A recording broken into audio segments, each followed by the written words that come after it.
Uma em cada 5 mães brasileiras enfrentam depressão pós-parto. 40% das mães brasileiras relatam sintomas de depressão pós-parto, mas apenas 10% recebem um diagnóstico adequado. A cada 10 mães, 7 sentem que a sociedade espera que sejam perfeitas, e isso afeta diretamente sua saúde mental. Você está no podcast Conversa de Pai. Eu sou o Rodrigo Serafim, e aqui nós fortalecemos laços entre pais e filhos, uma conversa de cada vez.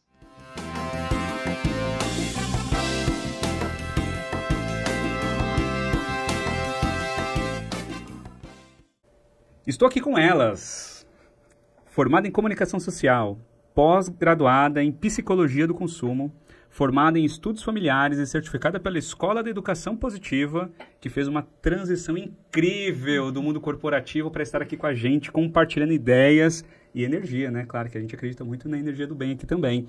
Carol Bignami. E estou aqui com ela também, pedagoga, certificada pela Disciplina Positiva, Apego Seguro pela API, pós-graduada em comunicação positiva, especialista em relacionamento entre irmãos, saúde mental materna, mentora de orientadores parentais, minha grande amiga, querida, professora da Colegare, Mari Furtado. Bom dia. Gente, vocês têm muitas coisas, né? Fiquei até sem voz aqui, ó. Faltou saliva aqui pra falar tudo. Não, eu até achei um pouco exagerado. Você achou? Tá diminuído. Ah, é? Não Então precisava tá bom. tudo, Rodrigo. Gente, bom, primeiramente, obrigado por vocês estarem aqui. Obrigado pelo tempo, pelo esse compartilhamento que nós faremos aqui agora, que vai ajudar tanta gente que está lá do outro lado. Obrigado mesmo. Nós estamos lançando uma campanha para que você possa apoiar o nosso podcast.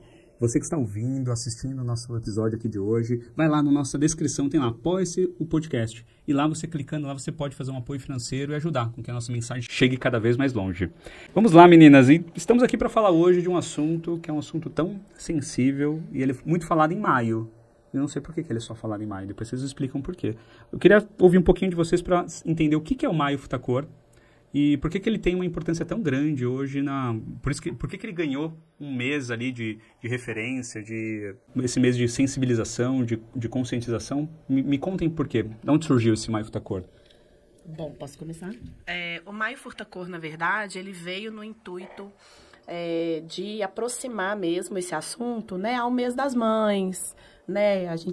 A mãe é celebrada, né, em maio, as mulheres também ali como uma referência e tudo. Então, maio veio para se apropriar um pouco desse momento, para jogar ainda mais luz, né, para essas mulheres, essas mães que são invisibilizadas, né, todas nós, acho que nenhuma se sente. E vem com uma força muito grande, já são anos de campanha, é uma campanha de sensibilização e conscientização da saúde mental materna, né? A mulher, ela já vem de um histórico, e aí eu não vou entrar em detalhes, porque senão a gente vai ficar aqui só falando disso, de objetificação, de invisibilidade, de silenciamento, né, dada a estrutura da nossa sociedade, da nossa cultura. E aí, quando ela se torna mãe, a gente vira a mãe do fulano. Uhum. Né? A gente perde a nossa identidade em todos os sentidos, né? Emocional, psicológica, mental, física. A gente se olha no espelho e não se reconhece por N fatores, mas muito também em razão do que é esperado da sociedade, a expectativa que se cria. E aí é um ciclo sem fim, né? Uma bola de neve que leva a gente para uma condição mental de ter que atender essas expectativas e cuidar daquela criança e fazer tudo mais que a gente tinha que fazer e voltar pro corpo que tinha antes e manter o cabelo limpo e conseguir escovar um dente, que vem muito desse lugar. Então, o Maio Furtacor, ele vem para falar, olha, a gente precisa olhar para isso aqui. Elas estão em sofrimento e é um sofrimento genuíno, ele é real, ele está acontecendo e elas estão morrendo por causa disso, elas estão adoecendo muito mais por causa disso, né? A gente vem de uma questão de saúde mental global, mundial, que é pandêmica.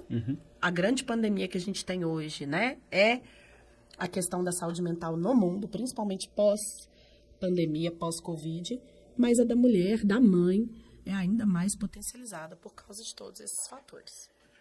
Não, eu concordo plenamente. Eu acho que da minha posição como pai, né, olhando a questão da paternidade, tenho uma visão, né, eu vejo, por exemplo, na minha casa, o quanto eu participando de todo o processo, o quanto a Mayara, ela fica sobrecarregada. Então, por mais que a gente participe a mãe, ela acaba sendo a mais sobrecarregada do processo, né? Então, não sei como é que é na sua casa também, Carol, como que foi essa sensibilização também, como é que é essa questão com o seu marido, que você tem 2 filhos, né? Sim, como é que funciona? Sou mãe já há quase 13 anos, né? O Ber tem 12 e como é difícil isso que a Mari trouxe, né? Trazendo para minha realidade que você perguntou, né? Nossa, eu lembro muito disso, né? Desse lugar de mãe também, de virar mãe e eu preciso continuar performando no trabalho, no ambiente de trabalho e eu preciso, né? As pessoas viram e perguntam por que ele tá chorando e eu não sei, eu acabei de ser mãe também, né? E o que faz agora? É só você pedir ajuda, mas pedir ajuda sobre o quê? Se eu não sei nem o que precisa, eu também tô aprendendo, né? Então a gente vai ficando muito sem chão mesmo, né? Quem sou eu agora, né? Quem sou eu agora nesse novo papel que eu nunca exerci e como a gente se sente sozinho nesse lugar também, de muita vulnerabilidade, né? E nessa divisão de papéis, o quanto a gente tem que aprender junto como casal, né? Nessa divisão de papéis, quando essa criança nasce, depois o irmão dessa criança nasce, né? E o quanto a gente precisa buscar o nosso autocuidado nesse meio tempo, o quanto a gente vai adoecendo. Eu tinha no começo pouco conhecimento e aí eu tinha uma sequência de dores de garganta, por exemplo, né? Essa dor de garganta muito simbólica, né? Que eu acho, assim, de não conseguir pôr pra fora, né? Até ir descobrindo recursos e buscando esse conhecimento para que eu pudesse, né? Pedir ajuda também. Então, enfim, é um processo que cada família precisa olhar com muito cuidado, né? As mulheres, as mães estão adoecendo muito, né? Cada vez mais e é uma pandemia silenciosa mesmo que a gente vive e que precisa ser olhada. É uma pandemia, nossa, o que vocês falaram agora é verdade, né, gente? Porque o mundo tá sofrendo, né? É uma geração inteira, né, minha e da Carol, que foi criada para dar conta de tudo, para não depender de ninguém.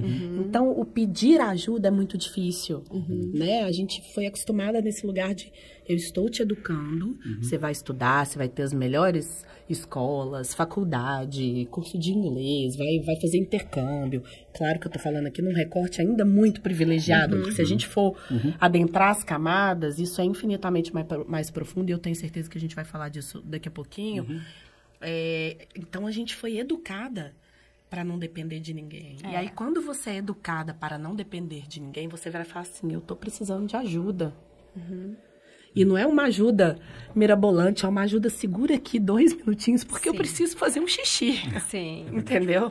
Né? E esse dar conta, né? Eu fico muito sempre com essa frase, assim, eu costumo dizer que meu trabalho é cuidar de quem cuida, né? Então, trabalhando com essas mães, com esses professores, e esse cuidar de quem cuida é uma pergunta que a gente tem que se fazer mesmo, como mãe, tá, e quem cuida de mim? Porque eu cuido, de repente, da casa, eu cuido, às vezes, até da saúde emocional do marido, né? As pessoas trazem muito isso, não, parece que tudo vai desabar se aquela mãe não cuidar, né? E é óbvio que não vai dar certo se ela só cuidar e não ser cuidada por ela e pelos dela, né? Sim. Se ela não buscar essa rede de apoio também, de alguma forma, se a gente não pensar isso de uma forma mais coletiva também, né?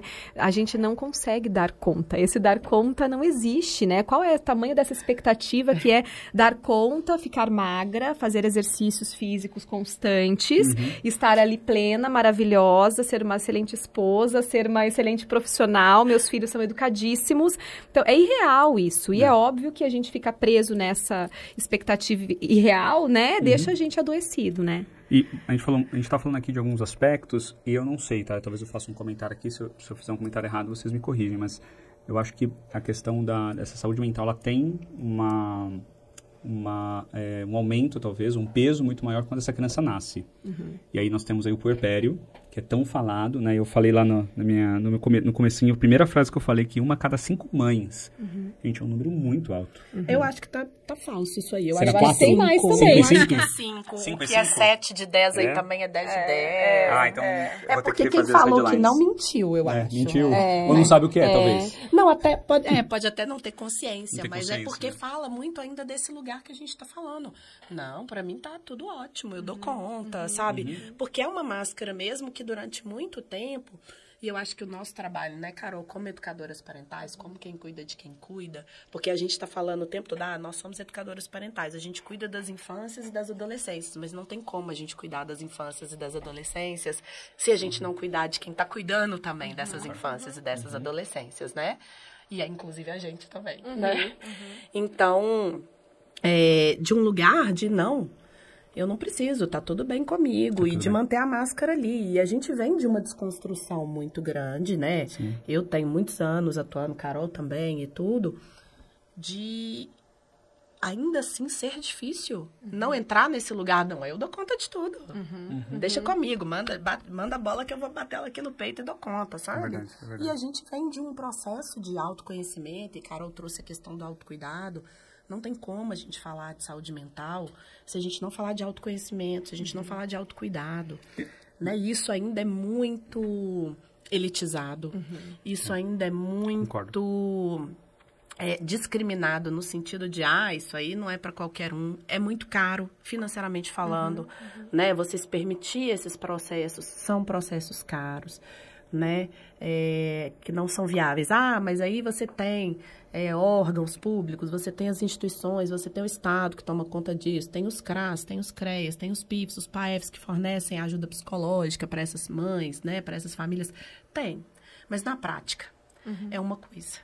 Né? Na teoria é lindo. Na teoria, se funcionasse, ia ser maravilhoso. Mas na prática, a gente que está lá dentro, e eu sei que Carol também faz esse trabalho dentro desses lugares, né, Carol? Como é muito diferente. Muito diferente. Aí é um ambiente de abandono materno absurdo. Sim. Absurdo. Né? Então, realmente, infelizmente, a gente precisa de um mês para falar disso. Quando a gente deveria estar falando disso o tempo inteiro. Isso que eu ia falar agora. Eu acho que vale a pena aproveitar o gancho. Achei legal que você falou que é o mês das mães, então acho que existe uma conexão. Eu entendi muito bem isso. Mas tem que ser falado sempre, inteiro, né? Sim. Inclusive, tem que ser conectado até com outros meses aí de conscientização, como o Setembro Amarelo, que é um período tão sensível para a psicologia. Tem que trazer também essa questão do cuidado materno, cuidado mental materno. Então, só complementando também isso, né? A gente tem que pensar quem está falando sobre isso também, né? Não pode ser um lugar de fala só das mães estarem falando sobre isso. A sociedade tem que entender, né? Como um todo, o quanto esse assunto é importante, né? Então, nós gostaríamos de estar falando isso o mês todo. E também eu acho que nós gostaríamos que todos estivessem falando sobre isso, né? Quando a gente está falando de um desenvolvimento de uma sociedade melhor e tudo mais, né? Como que só as mães estão falando sobre esse assunto, né? É um desafio da sociedade, né? Essa mãe estando sobrecarregada, estando adoecida emocionalmente, como que vai ser o impacto para essa nova geração também, que está com essa mãe tão machucada, né, com essas situações desafiadoras e muitas vezes sozinha, né? Eu estava participando agora de um projeto, eu e a Alcione, que é uma outra educadora parental também, maravilhosa, e a gente está tentando levar isso, na verdade, a gente vai levar isso, já deu certo numa prefeitura, que é um trabalho, justamente, você perguntou do puerpério, né? É justamente um trabalho que vai começar com essas famílias em vulnerabilidade social, né, com a educação parental. São 20 famílias que foram escolhidas ali para fazer esse projeto piloto e a gente vai acompanhar elas do processo da gestação até o final do primeiro ano dessa criança, né? Nossa. Pra quê? E aí, quando a gente estava fazendo o projeto, eu falei assim, gente, toda mãe merece isso, pelo amor de Deus. E olha como é importante mínimo, né? É o mínimo, a instância pública traga isso, né? Porque quando a gente vai ali fazer curso de pais, né? Quando tá grávida, enfim, a gente vai aprender a trocar fralda. Minha filha sabe trocar fralda. Você pode falar qual é a prefeitura? Ou não pode? Posso falar. Então, acho que você poderia comentar. Quem aprovou esse projeto é a Prefeitura de Rio Branco, no Paraná, né? Que eu e a Alcione estamos conduzindo. E esse projeto vai começar agora no segundo semestre. E eu fico pensando, né? Gente, o processo de gestação, né? Da primeira gestação em especial, né? Pra gente, que já é muito privilegiado, a gente tem um recorte aqui que é totalmente privilegiado. Eu falo assim, gente, eu fiz o curso, aprendi a trocar fralda e checklist do que você tem que comprar. O enxoval emocional, ninguém cuida. Quem é que tem que... A criança não precisa daquele monte de coisa, né? A criança precisa de mim e ninguém me contou isso. Eu lembro que para mim foi uma descoberta. Eu falei, como que ninguém me contou? Então, assim, a preocupação de saúde pública, né? Que os órgãos públicos também se preocupem com relação a isso. E isso vai acontecer com uma pressão social que todos nós precisamos fazer. De olhar para essa gestante de uma forma diferente. E eu falei, nossa, falar de saúde emocional, falar de puerpério, eu não sabia nem o que era isso. quando eu tive a minha primeira gravidez. Eu não tinha esse conhecimento. Então, e levar isso para todos é importantíssimo. É questão de saúde pública mesmo, né? Então, vamos dar de palmas aqui, né? Parabéns para vocês também que conseguiram emplacar esse projeto, porque eu vejo como uma necessidade, como vocês disseram, não só nossa, que estamos aqui agora nessa sala, mas da sociedade, como você disse, né, Carol? Porque quando a sociedade entende, quando o governo entende, quando autoridades, pessoas que estão ligadas aí a... ligadas às mulheres, às mães, mas essas pessoas que estão conectadas de alguma forma com esses assuntos que podem viabilizar projetos como esse, sejam projetos de ajuda, de apoio, mas também de pesquisa, de entender, de validar, né? Porque eu falei lá no comecinho que muitas mães têm a depressão pós-parto, mas só 10% recebe o diagnóstico adequado. Então, as pessoas não acreditam. Acho que a Mari falou sobre isso também. Não acreditar, falar não. Quantos falam ainda? Falam, não, é frescura, não, é que essa pessoa ela é assim mesmo, rotulam. Isso faz parte. Isso faz parte, é assim mesmo. Você vai ficar assim, depois você normaliza fica bem. Normaliza uma situação que é tão complexa na vida das mulheres, né? E por que vocês acham? Eu não sei se existe, eu vejo isso sendo cada vez mais nas redes sociais sendo tratado de outra forma, que é essa romantização da maternidade, né? E aí você tem casos emblemáticos, vou falar de forma muito superficial, não quero entrar nesse tema, mas o caso da influencer que filmou o parto do filho, depois foi e colocou, o filho foi para a UTI, depois ela comemorou que teve um monte de curtida o post dela, então ela gravou um vídeo. Eu nem vi isso, gente, né? ainda bem. Então, assim, você vê que existe uma romantização até mesmo no momento super sensibilizado ali da criança e da mãe, né? E mesmo assim existe ainda aquela romantização que talvez seja uma romantização fake ali, né? Uma maquiagem, como você disse, né, Mari? Uma máscara. Vocês acreditam que isso existe ainda, essa romantização? E isso pode ser um atenuante para que isso seja ainda... esse sofrimento materno seja ainda mais intensificado? Vocês acham que isso pode estar acontecendo? Quando a gente fala principalmente de rede social. É inegável a gente falar, né, que em se tratando de rede social existe uma comparação o tempo inteiro. É o tal da grama do vizinho que você tá olhando que tá sempre verdinha e o seu tá aqui, você tá lá regando todo dia e o negócio não vai pra frente. Existe, claro, essa comparação, mas eu não vejo tanto problema na romantização. Eu acho que tem que ter, porque, cara, a maternidade, ela é muito bonita, né? Você sabe, você me conhece, né? Eu tenho algumas frases que eu gosto de trazer e eu falo muito essa, que é: a maternidade é a coisa mais difícil que eu já amei na minha vida. E é real, né? Eu amo ser mãe, eu amo os processos todos de maternidade, o que não significa que não seja difícil, que não seja trabalhoso, que não exige uma dedicação ali, né? A gente costuma dizer a parentalidade, de um modo geral, quando você está conduzindo as coisas de uma forma, entre aspas, certa, não gosto de ficar falando certo e errado, mas entre aspas, certa, significa que vai ser punk mesmo o negócio, né? E a maternidade entra muito nesse lugar. Eu não vejo tanto problema na romantização, desde que se tenha consciência de que tem o outro lado também. O que não necessariamente acontece, né? A gente sabe que tem gente que posta só o lado positivo de tudo, não só da maternidade, mas de tudo, né? Dentro, por exemplo, de alguns perfis, e aí o meu inclusive, e você sabe muito bem disso porque você acompanha de perto, eu posto muita coisa legal, mas eu posto os perrengues todos também. Posto o que rola mesmo, né? O BO todo, né?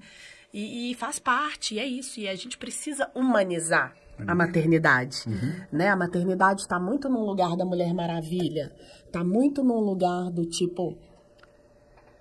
Vamos fazendo, eu faço isso, eu faço aquilo, eu dou conta disso, eu dou conta daquilo, não sei o que, a supermãe, não, que mãezona, não sei o que, E você fala, não, cara, eu também sofro. Tem dia que, isso aqui tá ok pra mim, mas tem dia que isso aqui me pega. Porque vai depender do meu estado também. Né? Não tem como essas crianças estarem bem se eu também não estiver bem. Nossa, a gente só falou humanizar, né? Carol, que louco, né? Que louco isso, aqui. né? Então, uma coisa que acho que é a coisa mais humana que tem da face da Terra. Talvez seja a maternidade, o ser mãe, mas ao quanto ela tem sido viés para criar-se uma narrativa que é um produto, que é um estado, que não é um ser. Nossa, gente. E o quanto tem a ver com a nossa desconexão, né, Mari, da gente mesmo, né? Se a gente estivesse conectado com a gente mesmo, com o nosso desenho original, com as nossas sensações, emoções, o que a gente sente, o que a gente percebe. Se a gente estivesse assim, eu ia me importar menos com a rede social, o que o outro está dizendo, né? Eu acho que a gente até vive hoje um momento de excesso de informação. Sim. E aí nós acabamos ficando mais perdidas ainda, porque é muita gente falando muita coisa, e como eu tô desconectada de mim, muitas vezes eu olho e falo, fulano falou pra fazer isso, agora o fulano falou que é pra fazer aquilo, agora o fulano... E eu vou ficando muito angustiado com isso, e isso pode ser muito adoecedor pra mim também, porque obviamente agora tem mais gente falando o que eu preciso fazer, e aquilo vai me adoecendo. E fazer e postar. Eu tenho que fazer, eu tenho que postar, e eu tenho que estar linda, eu tenho que estar maquiada, meu cabelo tem que estar bom. A prova social, né? Ela é mais importante do que tá realmente rolando. Exatamente. Então, isso, na verdade, se eu tivesse ali como mãe, cuidada, né, emocionalmente bem, se eu tivesse conectada comigo, com a minha maternidade, ali com a minha... Isso não me afetaria tanto, né? Então, eu falo que, assim, isso das redes sociais a ideia é que piore, na verdade, gente. Vai ter cada vez mais conteúdo, vai ter cada vez mais gente postando. E cada vez mais essas plataformas querem prender mais as pessoas que estão... Exatamente, mais redes sociais. A inteligência artificial tem feito um trabalho maestral nesse sentido, né? Então, que trabalhão nosso que a gente tem que ter, da gente ter essa... E é isso que a gente quer também deixar para os nossos filhos, né? Da gente ter esse pensamento crítico, essa conexão com a gente mesmo, de olhar algo e falar assim, tá tudo bem, eu tô conseguindo fazer do jeito que eu consigo, aquela vida é a vida dela, com as condições dela na rede social, por exemplo. E aqui, né, esse processo que a Mari trouxe também, né, é muito importante. Autoconhecimento. A gente não vai falar de saúde materna aqui sem falar desse processo de autoconhecimento, né? E quando a gente traz para a ciência, vocês são duas pessoas que estudam muito, que eu sei, conhecem muito, inclusive de forma profunda. O que vocês falam sobre a saúde materna dentro da ciência? Né? Por que essa mulher sofre tanto? Né? O que é o puerpério com relação a dados mesmo, científicos? Vocês têm alguma ideia de Sim, então, a questão do puerpério, né, ela vai entrar aí dentro de vários fatores científicos ali, psicológicos, pedagógicos, sociais, culturais, biológicos, né? Que é inegável que existe a questão hormonal, que fica uma bagunça, né? E associado a isso, né, vem todas essas sensações, não deixa, e aí a gente está falando bem especificamente aqui, né, do puerpério, desse primeiro ano de vida dessa criança, dessa mãe, que é um processo de luto. E como a gente disse aqui, e esse projeto que Carol tá implementando lá na prefeitura vai ser muito incrível, eu acredito, nesse sentido, do cuidado de você preparar essa mãe para esse luto, no sentido de que, de um dia para o outro, literalmente, ela não vai saber mais quem é ela. O maior mito que existe dentro da maternidade é nasce um filho, nasce uma mãe. Porque não nasce uma mãe assim? Não vai nascer, é o que a Carol falou, né, mais cedo. Eu vou olhar para aquela criança, ele vai estar chorando. Você não sabe por que ele está chorando? Eu também não. Eu também não sei. Cara, e como era frustrante isso pra mim. Eu ainda não tenho bola de cristal, ainda não aprendi a ler pensamento para entender o porquê que aquela criança tá chorando. Eu vou aprender com ela, né? E é um aprendizado que ele é diário, ele é minuto a minuto. Ele não tem fim. Eu acho que só tem fim quando a gente morre, sinceramente. Só quando a gente morrer que vai ter fim. Porque os nossos filhos ensinam pra gente o tempo inteiro. Nossa, a gente é uma mãe em construção o tempo inteiro. Não tem pausa. É 24/7. E aí a gente entra no esgotamento e cai muito no erro de achar que a gente está esgotada por causa do nosso trabalho com os nossos filhos, né? E, na verdade, os nossos filhos, eles são o nosso trabalho mais importante.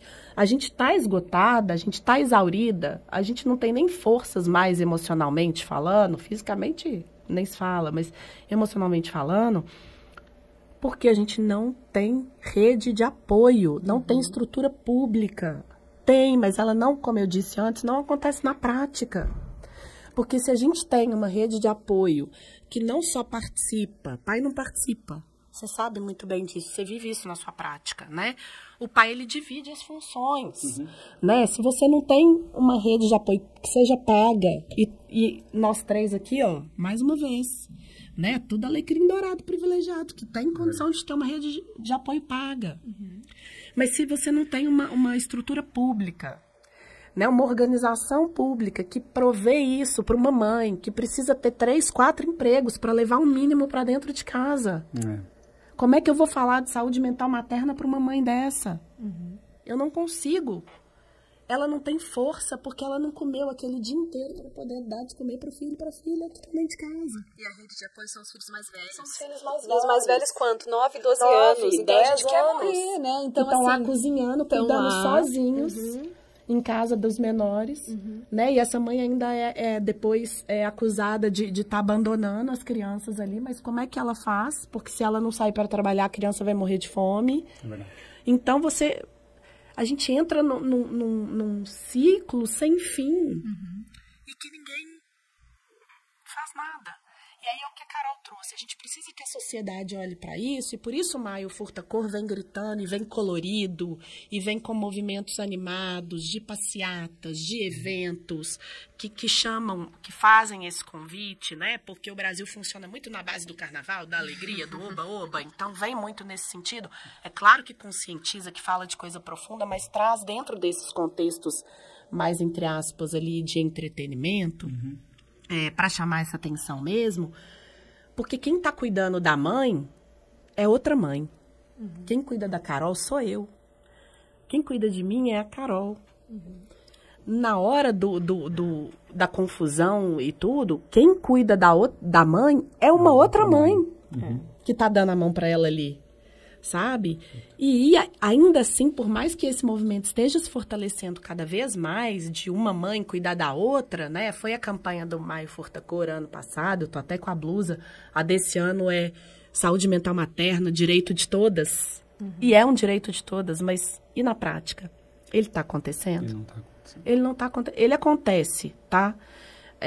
No setor privado, por exemplo, nós temos recentemente, né, a lei acho que é 14.820 do ano passado, ela foi atualizada em agosto do ano passado e ela determina que as empresas têm que olhar para esse lugar da saúde mental dos colaboradores, de modo geral, não só da mulher, né?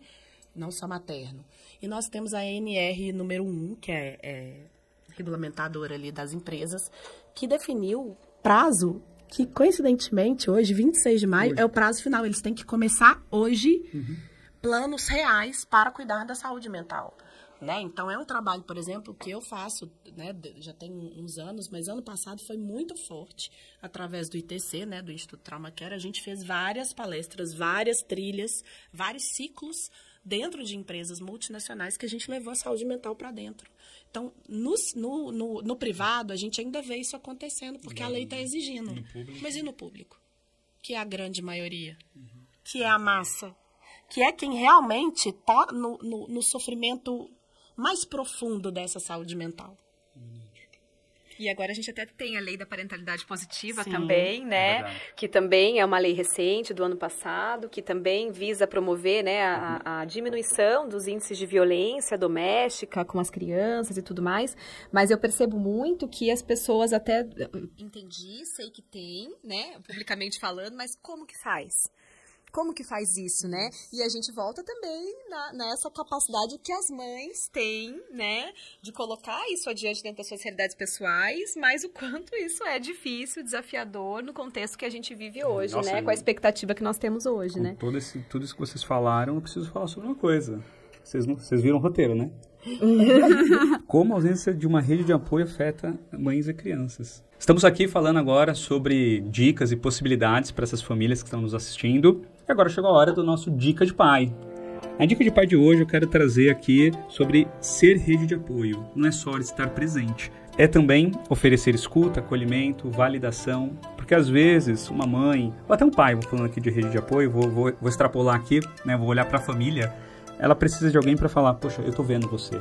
Você tá indo bem. E eu tenho uma pessoa que fez isso por mim, que está aqui. No momento que eu estava precisando, ela falou, cara, olha que legal que aconteceu. Você viu que bom que aconteceu isso? Né? Eu tô vendo você. Eu tô vendo você e eu tô te parabenizando por aquilo que você está construindo, por aquilo que você está fazendo. E ela falou assim para mim, você tá fazendo um ótimo trabalho. Como pai, como a pessoa que conquistou algo ali. E você, obrigado, viu, Mari? Inclusive, quando você falou isso pra mim, eu falo isso várias vezes, né? Que você me ajudou muito ano passado. Então, assim, o que vocês acham dessa dica, gente? Porque às vezes a gente acha que a rede de apoio é a pessoa ficar indo lá e falar, não, você tem que fazer assim, não, você tem que trocar a fralda, não, ó, tá chorando por causa da fralda. Não, eu não sei se isso aumenta ainda mais essa pressão materna, essa questão dessa mochila ficar cada vez mais pesada, ou se essas mães, elas estão esperando alguém que fala, cara, eu tô junto com você, você tá indo bem? Eu não sei se vocês já assistiram aquele episódio da Bluey, que ela fala, Escola de Mamães. Cara, esse episódio, gente, é lindo. Esse episódio, ela tá lá naquela pressão materna, né? A Tilly, que é a mãe, com a Bluey, porque a Bluey faz tudo ao contrário do que as outras crianças fazem. Ela começa a se pressionar muito sobre aquilo que está acontecendo na escola de mães.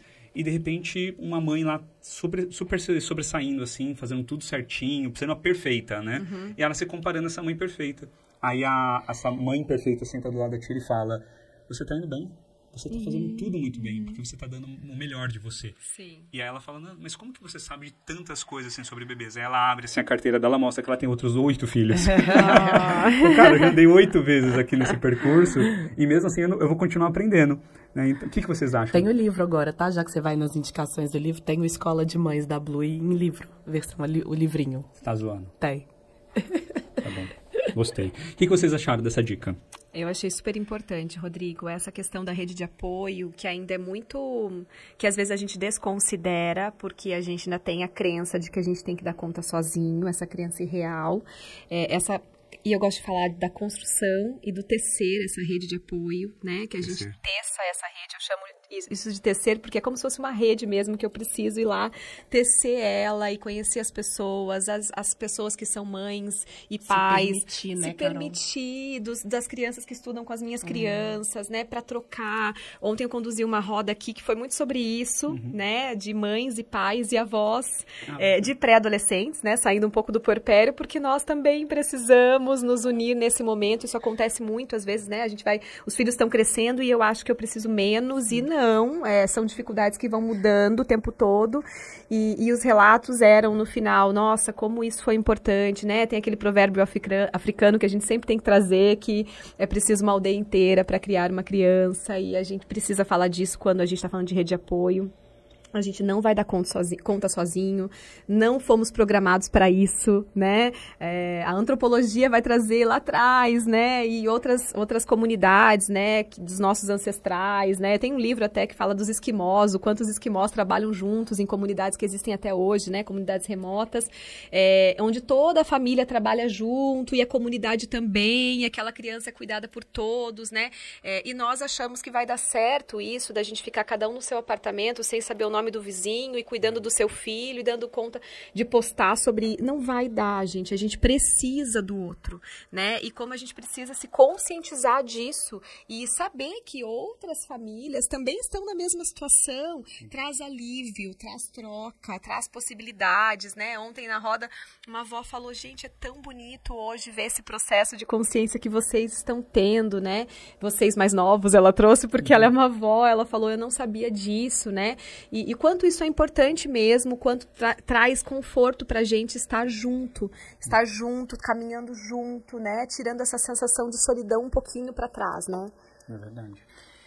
Isso assim, a gente precisa entender, né? Que a rede de apoio não é isso que você trouxe, que as pessoas acham de faz isso, faz aquilo, melhor você trocar a fralda assim, dar o banho assado. Isso não é rede de apoio.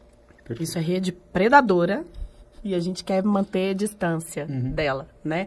A rede de apoio, ela te escuta, ela te observa, ela vê aonde é que você tá precisando de ajuda, porque muitas vezes você não vai pedir mesmo, não. Você tá tão cansada, né? No puerpério, uma rede de apoio, ela vai na sua casa, leva comida congelada e deixa lá pra você. Sabe, eu tive isso, eu tenho amigas, eu fiz isso por amigas, eu tenho amigas que fizeram isso por mim. Faz a comida em casa, separa, já congela, põe lá, amiga, aqui, ó, tá aqui, ó, pra você. Porque a gente já não vai comer a comida quente mesmo, não é? Mas que seja pelo menos ali, né, fresquinha, de casa, feita com amor, com carinho. Isso é ser rede de apoio, né? A rede de apoio é chegar lá e ver que você tá com o seu bebê lá, enrolado em você no sling há 20 horas e falar, me dá aqui, eu vou enrolar ele no sling, vai tomar um banho, vai descansar um pouco, dorme, se ele chorar eu te chamo, fica tranquilo, eu tô aqui. Eu tô aqui pra você. Porque eu sei que você tá aqui pro seu bebê. O que você precisa, né, Mari? Eu acho que essa pergunta é importante nesse contexto, né? Porque tem momento que você quer tomar um banho.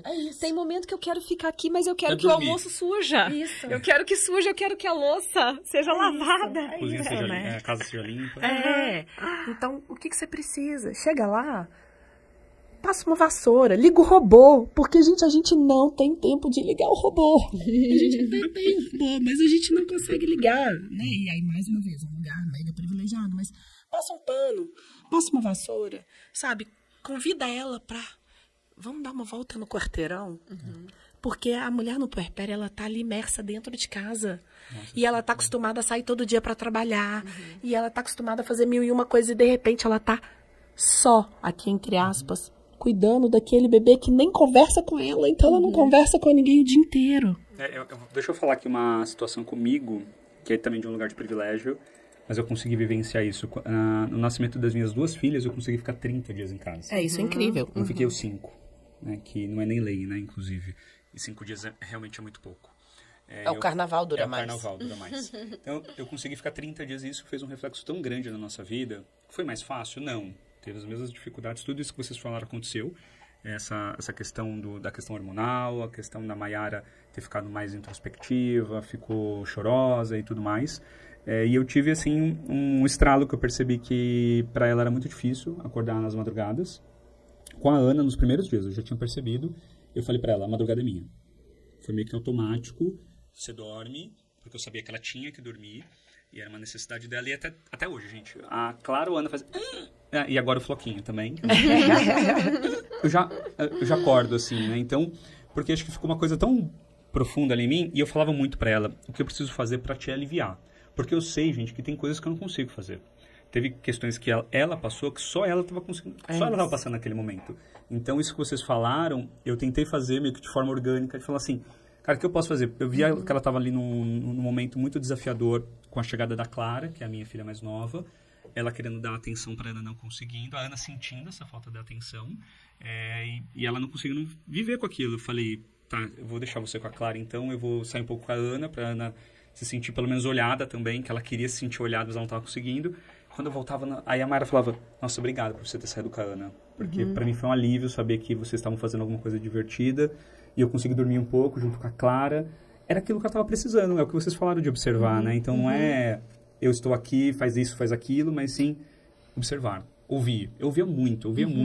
Tinha horas até que eu falava assim, não é possível que está acontecendo isso. Né? Nós, às vezes, que estamos desconectados ou com nível de consciência muito baixo sobre determinado tema, e aí, homens, a gente fica desconectado com relação a esse tema, porque nós não estamos sofrendo o que as mulheres estão sofrendo ali com relação a hormônios e tudo mais. Eu falava, não é possível que ela tá, sei lá, chorando por causa disso. Aí depois eu falei, não, é possível sim. É totalmente possível ela tá chorando por causa disso, por causa daquilo. Né? E eu lembro da gente comendo e jantando, e a Mayra começou a chorar, e a Ana ficou super preocupada. Ela falou, mãe, por que você tá chorando? Mãe, o que tá acontecendo, né? E a Mayara não sabia nem falar por que ela tava sentindo aquilo. Então, gente, é um período muito sensível mesmo, e nós, homens, precisamos estar ali presentes, não só como, né, a Mari falou, a gente não ajuda, esquece, a gente tem que estar ali mesmo e falar, legal, o que eu posso fazer, o que eu tenho que fazer? Mas muitas das vezes, eu adorei que vocês falaram sobre a rede de apoio de ser outra mãe. Que acho que talvez, não sei se faz sentido isso que eu vou falar agora, essa outra mãe, ela entende que essa mãe está passando. Então, ela usa... A empatia dela é um pouco diferente. O que eu ia trazer exatamente dessa sua fala é isso, assim. A gente trabalha muito essa questão da empatia nessa hora, né? E a gente tem um lugar de empatia que é um pouco distorcido, que é o fato de, empatia é você se colocar no lugar do outro. Ainda que seja outra mãe, a gente não consegue se colocar no lugar do outro, porque só o outro tá sentindo. E aí, quando eu falo só o outro tá sentindo, a outra está sentindo, às vezes ela nem sabe. Igual você falou, a Mayara não sabia falar o porquê que ela estava chorando. Não sabe o que é aquele sentimento. A gente aprendeu que a gente não podia sentir. Não podia chorar. Se a gente estava feliz, pulando, quicando no sofá, tinha que sentar e ficar quieta. Então, você não pode ser alegre também. É verdade. Medo e tristeza, jamais. Você tem que ser corajosa. Você tem que... Menina bonita não fica com essa cara triste. Você tem que sorrir. Então, a gente não aprendeu a sentir. Eu não sei nomear. Quer dizer, agora estou nesse processo e já consigo melhor. Mas ainda estou caminhando. Acho que é eterno também. mas a gente não consegue nomear. Então, nem que seja uma outra mãe, sim, vai ter um pouco mais de entendimento, porque vai se identificar ali com aquele processo, né, emocional, mas não necessariamente consegue se colocar no lugar do outro. E a rede de apoio é nesse lugar. É da empatia no sentido de, cara, eu não faço ideia do que está acontecendo, mas você quer um colo, você quer um abraço, você quer um copo de água? E aí qualquer um consegue fazer, entendeu, Rodrigo? Qualquer um consegue fazer.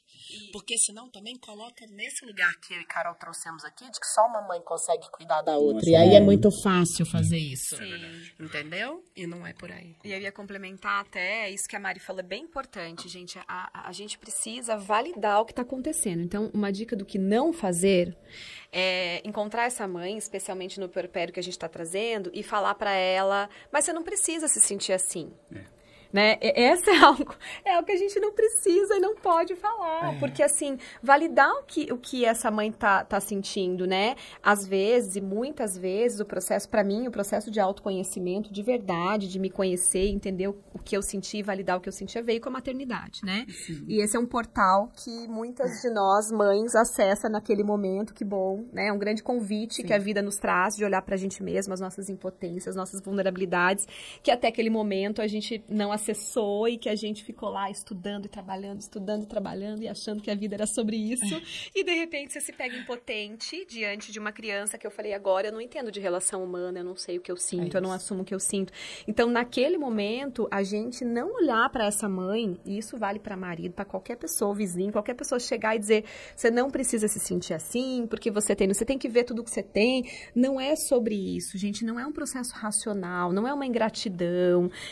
Aquela mãe, justamente, ela normalmente já está em sofrimento porque ela acha que ela não pode nem assumir aquele sofrimento que ela está sentindo, essas impotências que ela é convidada a sentir, né? Então, eu acho que validar isso, assim, sabe? Não tá tudo bem, gente, a gente tá se sentindo triste, eu tô me sentindo impotente, não preciso que ninguém venha me convencer do contrário, não é um processo racional. Às vezes o que a gente tá precisando é de um colo mesmo. Enquanto eu converso, enquanto eu coloco isso para fora, de repente eu elaboro, né? Eu ponho para fora, eu transbordo, e isso traz alívio. Então, essa escuta precisa vir também desse lugar, de não querer... A gente está numa sociedade que eu preciso resolver o problema do outro, né? Você tá com um problema, eu preciso resolver, eu preciso te dar aqui o checklist do que você precisa fazer. Quatro dicas. Quatro dicas para você resolver, Rodrigo, o seu problema. Não é isso, gente. Eu ia perguntar isso agora. 4 dicas para Desculpa. Resolver. Então, não é sobre isso, né? Muitas vezes o que você quer, e isso vale para nossa relação com os nossos filhos também, né? Quando eles vêm contar alguma coisa pra gente, eu não preciso necessariamente dizer, faz isso, faz aquilo, faz isso. Não, às vezes ele tá contando e ele tá elaborando e eu posso perguntar. E eu falo que as perguntas são mais poderosas que as respostas, né? As perguntas mudam, de fato. Mudam. Né? Eu posso virar e falar, o que você precisa? O que eu posso fazer por você? E às vezes a pessoa não vai saber. E tudo bem, então eu vou ficar aqui do seu ladinho, né? Isso é corregulação também. É corregulação, juntinho. Então... Eu posso te abraçar, vocês eu posso, falaram, né? Eu ia falar isso agora, o que vocês falaram aqui é sobre autorregulação também. Total. Corregulação, né? De nós estarmos regulados e ajudar aquela pessoa que está precisando ali do nosso momento. E de forma mais prática, só complementando o que a Carol trouxe, porque é importante, porque a gente está falando muito aqui de sentimento, de emoção, de colo, de corregulação. Autorregulação, mas na prática é importante a gente trazer também, principalmente dentro de um contexto masculino, porque fica mais materializado para esses pais, esses companheiros que acompanham e tudo, só da mulher, e aí independente do puerpério, tá? Porque a maternidade ela é um videogame, que a gente vai passando de fase, e eu já falei isso várias vezes, né? A gente vai ficando mais perto do chefão, vai ficando mais difícil o negócio. Adolescência, já tô me preparando aqui, né? Então, a gente vai ter altos e baixos, né? A gente não vai estar 100%. Vai ter dia que eu vou conseguir entregar 30%. Vai ter dia que eu vou entregar 100%. Vai ter dia que eu vou entregar 5%. E o importante é que a gente se acolha, seja generosa com a gente mesma. A gente é tão generosa, a gente acolhe tanto todo mundo o tempo inteiro, mas a gente esquece de olhar pra gente, de cuidar da gente, de acolher a gente, os nossos sentimentos, as nossas emoções, e entender que tá tudo bem, não tá 100% ali aquele dia, e que eu, ainda assim, vou entregar o melhor que eu posso naquele momento ali. né? Com todas as minhas vulnerabilidades, fragilidades, imperfeições, e é isso aí, isso é vida real, né? E tá tudo ok, tá tudo certo. Na prática, se eu não tiver que pensar nas coisas que precisam ser feitas, a roupa tá lá, na roupa suja, tá cheia já a roupa suja. Pai, companheiro, companheira, vovó, vovô, titio, titia, vizinha, amiga, colega de trabalho. Pega ela, põe na máquina, bota a máquina lá para lavar, para bater, né? A louça tá lá suja, lava a louça. Não pergunta quem é que lava a louça. Ah, não, eu gostaria que ela chegasse até o teto para a gente começar a pensar no caso. Pô, entendeu? Então, na questão prática, vamos elaborar isso. Não pergunta, faz.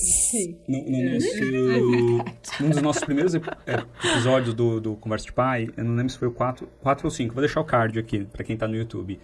Eu acho que foi o 5. Com a Adriana Navarro, ela é uma psicóloga perinatal. E ela falou exatamente isso. Ela falou que tem 3 tipos de pais. Aí eu vou olhar agora pro lado do homem aqui, tá? Rapidinho, homem.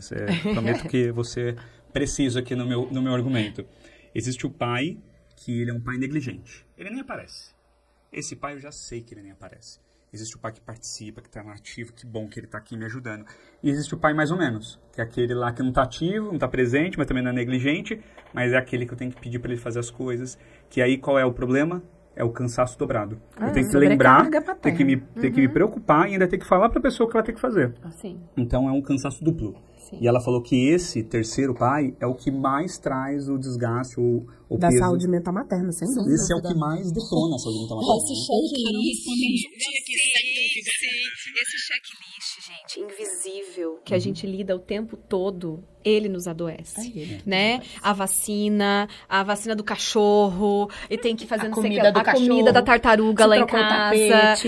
É coisa gente, elas estão falando de coisas por onde que elas estão precisando mesmo. Então, se alguém puder mandar uma comida de tartaruga e um tapete pra Mari, baseado em fatos realíssimos, né? Tem que voltar. Tem o projeto da escola que o filho mais velho pediu ajuda, tem a festa junina que a outra tá sem ainda o lacinho, tem gente, é coisa da casa, é coisa de um filho, é coisa da outra, e não é só a operação do dia a dia, né? A louça, não sei o que, é a pontinha do iceberg, essa carga invisível, que daí alguém vira e fala assim, tem um oftalmologista, né? Uma vez por ano que a criança tem que ir, meu Deus, uma vez por ano, eu tô atrasada. A sensação de que a gente tá sempre atrasado, né? E não é só com relação nem aos filhos, é com relação a tudo. E daqui a pouco começa a perguntar, e a tua mãe? Nossa, tua mãe, você tem que levar ela, né? Fazer as coisas. Tá fazendo coisa com a sua mãe? Com o seu pai? Nossa, eu tô sendo uma péssima amiga. Tem que ser mãe, tem que ser tudo, tem que ser filha, tem que ser...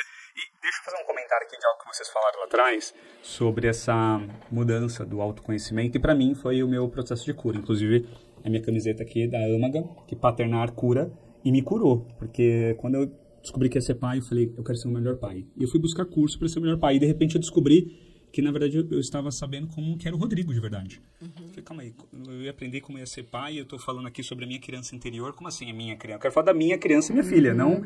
Então, esse processo de paternar, de maternar, você falou lá atrás, né?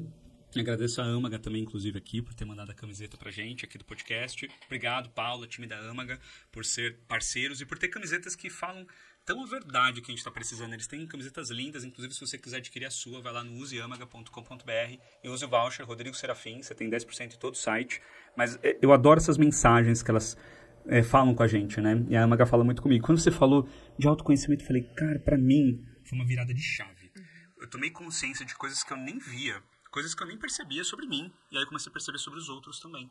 E eu comecei a ajudar muito mais, comecei a ser muito mais empático, mas o empático correto, não o empático de me colocar no lugar dos outros. Mas eu falar, poxa, realmente deve estar sendo difícil para aquela pessoa passar por aquela situação. Eu acredito que eu consigo ajudar. Então, gente, eu tenho uma pergunta aqui, que ela é uma pergunta polêmica. Mas vocês vão ter, como a gente tá já um tempo avantajado aqui, vocês vão ter que ser bem... Ela é polêmica e ser rápido, né? Vai ser sacanagem. Eu quero, nessa pergunta polêmica, a resposta seguinte. 3 dicas... Não, tô brincando.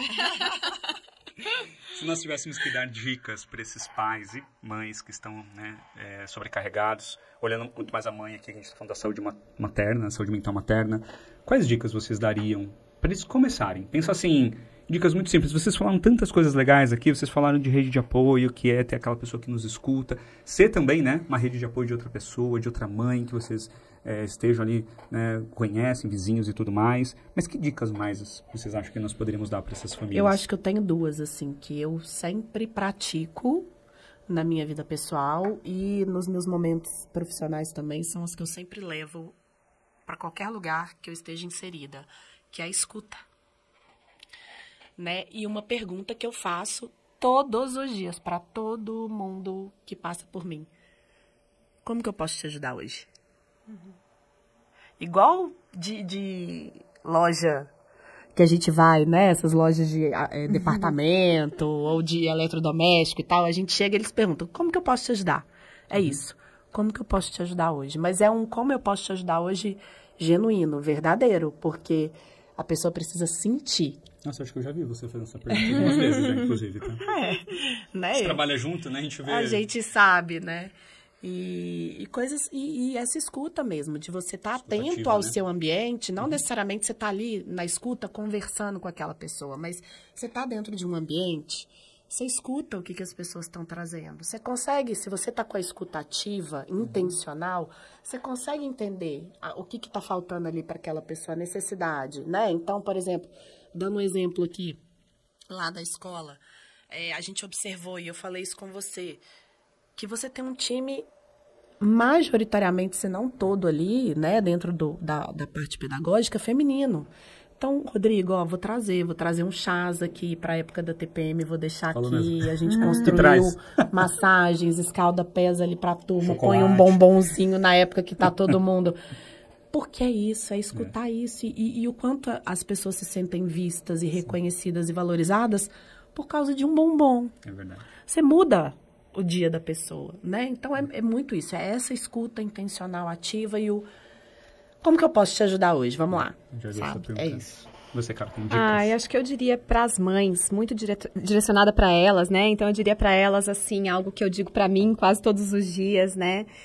Você precisa de ajuda, você merece ajuda, né? Eu acho que essas são as duas frases importantes para a gente ter. Eu preciso, eu mereço. Eu preciso, eu mereço. Porque eu acho que também muito do que a gente não pede ajuda, não pede ajuda para ser ouvida também, no sentido de nem desabafar, porque acha que não merece, sabe?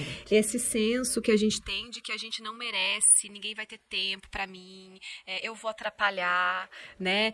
Aquela pessoa já tá ferrada de coisa, a outra também. Então, o quanto a gente precisa se lembrar, eu preciso, eu mereço. E até nas coisas pequenas mesmo, sabe? Que a gente pode fazer por a gente mesmo. Eu lembro que a primeira vez que uma terapeuta falou, o que você gosta de fazer? Como é que você se sente bem, né? E eu fiquei um pouco perdida e falei assim, eu gosto, acho que de viajar, né? Lá atrás, eu falei, acho que eu gosto de viajar. E ela falou, nossa, interessante, viajar é maravilhoso, mas viajar é fugir um pouco da tua vida, né? E ir para um outro lugar, né? Então, isso todo mundo gosta, mas na tua rotina, o que você gosta, né? E eu fui descobrindo que, por exemplo, eu gosto de tomar café, fazer um café e tomar para mim no jardim da minha casa, no sol, em algum lugar, né? E eu não faço isso por mim. Né? E aí eu começo, todo dia eu me lembro, eu gosto de quê? Eu gosto de fazer isso, eu tô falando de 1 minuto do custo de um café passado em casa, sabe, Rodrigo? E a gente não faz isso pela gente. Então, eu preciso desse tempo pra mim, nem que esse tempo seja 5 minutos, e eu mereço esse tempo pra mim, né? Nem que seja pra um banho. Então, eu deixaria esse lembrete sobre saúde mental, né? Ó, vocês falaram de escuta ativa, de escuta intencional, perguntar como que eu posso te ajudar hoje, falar eu preciso de ajuda e eu mereço ajuda e o que eu gosto. Você sabe que esse aqui, o que eu gosto, eu também já fiquei me perguntando, eu me perdi também já nesse aqui, porque eu achava que eu gostava de algumas coisas que eu não gostava, na verdade. Eu estava muito mais habituado e no automático fazendo algumas coisas, achando que era legal. Falei, cara, mas será que eu gosto mesmo de fazer isso aqui? Deixa eu analisar de novo aqui se eu gosto, né? Muito bom, adorei. E, gente, quero falar hoje da dica do livro, que vocês me ajudaram, inclusive, a achar o livro aqui para vocês que estão nos assistindo. A gente sempre traz aqui um livro para ter uma conexão legal com o nosso podcast e muito mais também para continuar essa conversa aqui. Porque eu entendo que 1 hora e pouquinho aqui de conteúdo, ele não basta. É um assunto para ficar sempre vivo ali, sempre ativo. E hoje, o livro que nós trazemos aqui é Ame a Realidade, da Byron Katie. 4 perguntas que pode mudar a realidade. Né? A Carol falou aqui das perguntas, do poder das perguntas. Eu acredito que as perguntas podem sim mudar o mundo. As respostas não mudam, mas as perguntas podem mudar. Né? E como ela conseguiu transformar a vida dela, que ela estava com depressão num momento super difícil, em conseguir levantar de novo e ajudar tantas pessoas, milhares, milhões de pessoas que já leram esse livro. Vou deixar o link lá na bio também. E temos o nosso último quadro. Estão preparadas para o nosso último quadro? Não sei. É o quadro Sem Pensar. Não sei. Não sei o que virá pela frente. Eu vou falar algumas palavras e eu quero saber de vocês. A primeira palavra que vem na cabeça de vocês quando eu falo determinadas palavras. Tudo bem? Tá bom. Combinado? Vamos lá. Mari, você? Maternidade. Desafio. Sobrecarga. Péssima. Apoio. Necessário. Você, Carol? Saúde mental. Importantíssima. Culpa. A gente precisa dialogar com ela. E conexão? Fundamental. Era só uma, mas eu vou quebrar sua casca de Curitiba. Não tá liberado hoje. Gente, adorei as palavras que vocês falaram. Nossa, eu fico pensando, né, nessas brincadeiras de palavras e o nosso coração que fala, né? Que é o que tá ali mais ativo pra gente. Adorei as palavras que vocês falaram, inclusive. Vamos chegando ao final do nosso episódio. Eu queria saber como que as pessoas acham vocês nas redes sociais. Você, Mari? Bom, eu tô, né, Mari Furtado Oficial, no Instagram, no YouTube. E também podcast, TikTok né? também? Não, TikTok não. Então tá bom. Não. Sem sobrecarga, né, Sem Mari? sobrecarga, né? Já é tanta coisa, poxa. É mesmo, né? Você não é obrigada, Não sou obrigada. Então não precisa do TikTok. Isso eu não mereço. Isso eu não mereço, boa.